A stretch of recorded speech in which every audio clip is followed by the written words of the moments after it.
From Keene in the Shire, the Liberty Media capital of the world, this is Daryl W. Perry, host of FPP Radio News for Sunday, December 31st, 2017. Silver is trading at $16.93 per ounce. Gold is valued at $1,303 per ounce. Bitcoin is trading at 11.3 cents, and the average price of Bitcoin is $13,207.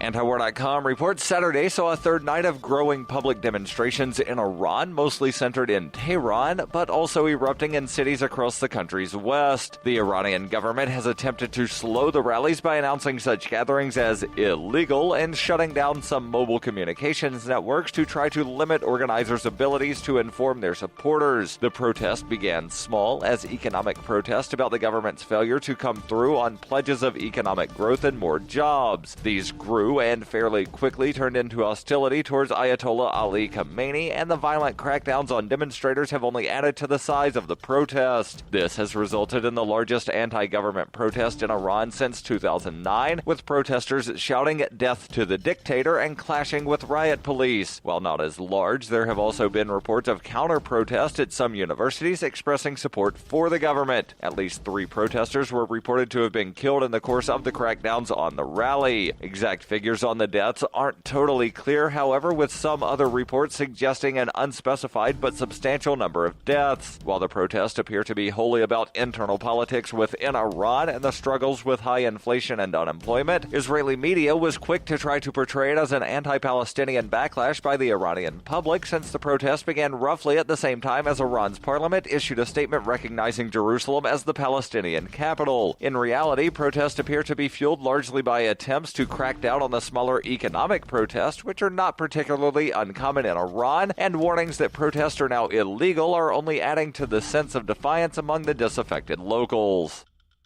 For over 40 years, Roberts & Roberts Brokerage has been a trusted source for buying and selling precious metals like gold and silver. And as a Bitcoin-preferred business, Roberts & Roberts Brokerage has removed the minimum purchase amount for all orders paid in the digital currency. Call Roberts & Roberts Brokerage today for knowledgeable advice on buying and selling precious metals and a forward-thinking approach to new technologies. 800-874-9760 or visit online at rrbi.co.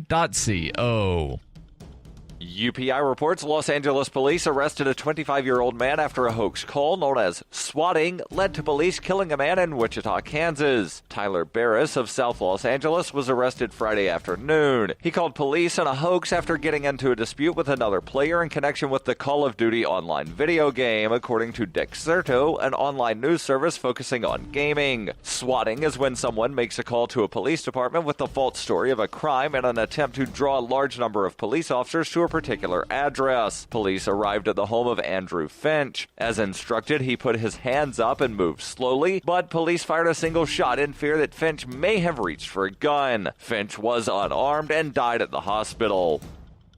You can support FPP Radio by joining the Fans program. Fans are friends, allies, and numerous supporters. Fans help FPP afford to produce more original content. You can join the Fans program for as little as $1 per month through Patreon and get perks like ad-free versions of FPP Radio News and Peace, Love, Liberty Radio. To learn more or to join the Fans program, visit fans.fppradio.com.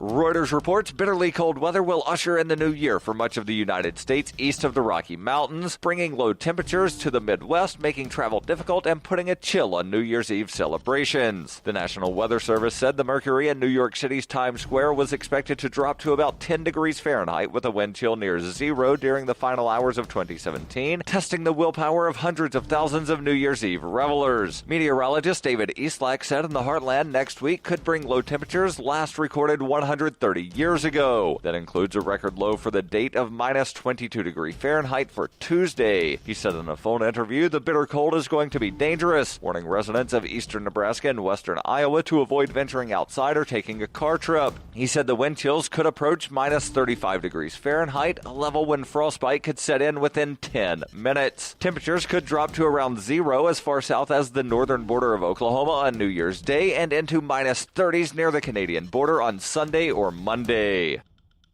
This has been FPP Radio News, online at fppradio.com.